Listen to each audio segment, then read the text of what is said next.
Okay guys, I'm gonna be honest, and please try not to take this the wrong way, but I've never seen a hand move so fast in my entire life in Destiny 2. Throwing things feels good in Destiny, but having an excessively buffed out Stasis Melee ability to throw rapidly in Onslaught takes this build to the next level. It's stupidly OP, stupidly broken, and insanely fun. Now we've covered a few wild builds here on the channel so far, but this build truly takes Stasis to the next level. With this new Stasis build, you'll be running around, which in most cases, you'll have infinite abilities just slowing and freezing everything to then shatter them, but not only you'll get those abilities back faster, those abilities that you do use to freeze enemies will actually multiply to freeze other nearby enemies, which then does the same thing, and in reality, if you had 1,000 enemies grouped up together and you freeze just one of them, all of them would eventually become frozen. Then you would just shatter them and probably crash your game. This build is just wild. Now hunters, be sure to comment what you think of this build or what other hunter builds that you're currently rocking and prep those Stasis abilities to throw because things are about to get real cold.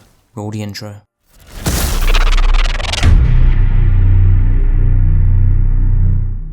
Now as always, if you like these build videos and you want to see more top, fun and best builds for Destiny 2 Season 25, then you can find that full playlist down below along with my Mobalytics and dim link. So now I want to point this out straight away, you can and probably will still die using this build. It's happened to me and you might see me die a few times in the background gameplay, but if you do use the build the way it should be used, like every other build for the hardest activities in the game, then you should be fine. And what I mean by that is don't run in acting like a god just to get melted by 5 champions and 100 ads shooting you all at once, because guys, that will kill you. But if you sit back, use your weapons and abilities to freeze an enemy near a group, you will most likely freeze everything else. And if that is the case, then ads should just always be slowed and frozen, so they can't really do much. It might take a bit of time to master this build, but your ultimate goal is to make sure that you're using your Withering Blade Melee ability on frozen enemies or crystals as a priority, because by doing that it will release more Withering Blades that then freeze other targets, and you can just rinse and repeat like that basically. And because of the way this build is set up using the Stasis subclass, we will actually get that melee back so quickly that it shouldn't cause any delays or issues, as long as you're actually hitting something, but ideally a frozen enemy.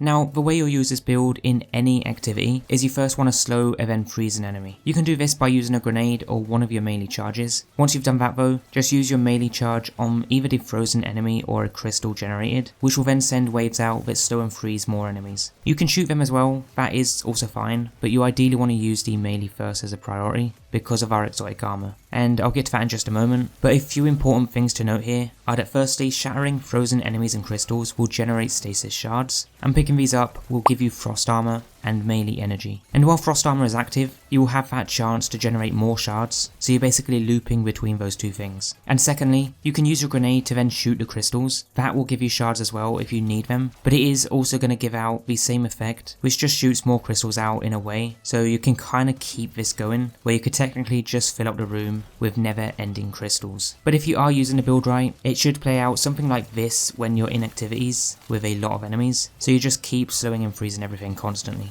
The way I see this build is that if there are more enemies running around than enemies sitting there being slowed or frozen, then you're probably using the build wrong or inefficiently. But if there's crystals everywhere, frozen enemies around, and you just keep getting your stasis abilities back quicker, then you're most likely using the build right. You won't always be perfect, but the goal of this build is to keep enemies frozen, or well, dead from the shatters. Okay, so we got the idea of how the build should be working. Now let's look at setting it up together here in just a second. And guys, as always, there will be a dim link down below so you can view the full build easily and make any changes with your own armor, as we're not going to have the same armor stats and all that sort of stuff. But check it out if you want, it is down below, or you can just follow along here on the screen. So first up, we have the brand new exotic helmet, the Mask of Fealty. What this does is allow your Withering Blade hits and bounces to create small stasis crystals and refund a portion of your melee energy. Also, using your Withering Blade to shatter crystals or frozen targets releases a spread of Withering Blades, so that's what causes those additional blades to shoot out from crystals to then slow and freeze more enemies, and you can just keep that loop going if they are actually hitting targets, so it is a great new exotic to use this season. I wasn't a big fan of it at first, but I am really enjoying it a lot more now. With the subclass, make sure that your class ability is a Gambler's Dodge, just so that we can get a free melee charge when dodging near an enemy, since that is always handy. Then the melee is just a default Withering Blade, the only one that's actually available still, and then the grenade is just going to be the Glacier Grenade. I like this one just for the extra crystals that we can shatter, so I'd recommend using that one for your setup. But for the aspects, we have Winter's Shroud, so dodging slows nearby targets, and slowing targets briefly increases your class ability regeneration, so that just helps to get our dodge back a little bit faster for us. But the second aspect is Grim Harvest, so that defeating slowed or frozen targets creates stasis shards, very important, and then these shards grant melee energy when picked up by you or allies. But also, while Grim Harvest is equipped, you will now get stacks of Frost Armor. I'll get more into Frost Armor in a second after the subclass and explain how that works, but for the fragments, we have Whisper of Fissures, so that it increases the damage and size of the burst of stasis when you destroy things like a crystal or frozen enemy. Then we have Whisper of Chains, so defeating targets while you have Frost Armor has a chance to create a stasis shard. That's just handy to get the extra shards for us. Then Whisper of Refraction, so defeating slowed or frozen enemies also boosts our recharge rate for our dodge. Whisper of Rime, so Frost Armor has increased duration and maximum stack count. And then lastly, Whisper of Conduction, so that nearby stasis shards track to your position. This one you kind of want on, so that those shards just come to us, which will make everything a whole lot better. Now, something I do want to mention is the exotic weapon which I'm using, and that is going to be Wicked Implement. This is a really good exotic scout rifle that I strongly recommend that you use with this build, and the reason for that is because it works smoothly with the stasis builds, since rapidly landing precision hits causes targets to become slowed, and also it creates stasis shards as well. So these two things are what really helps maintain the build's performance, so having this weapon on just helps out even more. It is also worth noting that our stasis shattering, even from this weapon, can stun unstoppables, so you won't need to worry about those champions. It is also supposed to stun barriers because of the artifact perk that we have this season, but it is bugged and doesn't do that. Some say that it shouldn't because it stuns unstoppables, but the weapon itself doesn't actually have an intrinsic anti-barrier mod, since the stunning is done through the subclass element and not the weapon itself, so it is generally a bug. So just be aware of that if you are expecting to stun barriers, because you won't be.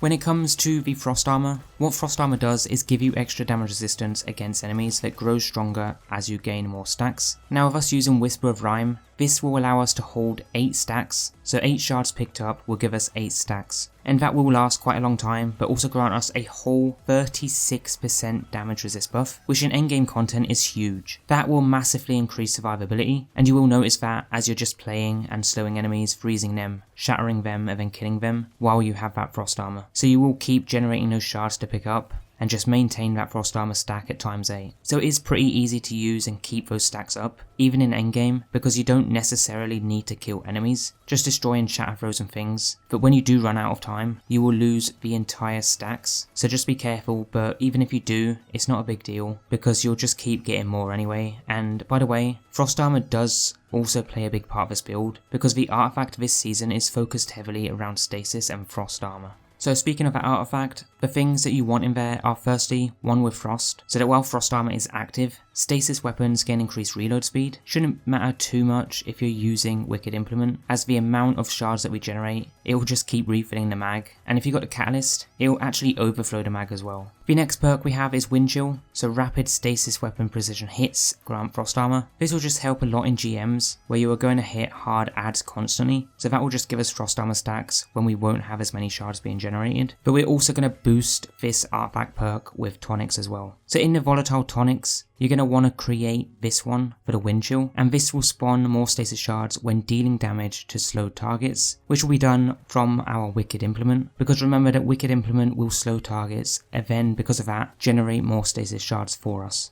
The next perk though is this one, where gathering stasis shards grants stacks of Crystalline Converter, and basically any melee hits with some of those stacks will create stasis crystals, so it is a good perk to have on for this build. But the next one we have is Armor of Eramis, so that while Frost Armor is active, taking critical damage from combatants causes you to emit a freezing burst. Always handy. Then Hail the Storm, so shattering crystals releases shards of ice that damage and slow targets. Basically does the same thing as our melee from the exotic armor, except the exotic is going to give us extra melee energy back. But the last two main perks we have are Brain Freeze, so frozen combatants slow nearby enemies that aren't already slowed or frozen, and Served Cold, so that we get class ability energy from stasis shards. So these shards really are going to give us a ton of benefits, so you can kind of see why I've decided to go the route of mass producing them from multiple sources, because they will provide us with a ton of benefits. For mods, I won't go into detail here, but the main things that you want are any mods that will help grant ability energy, so some cooldown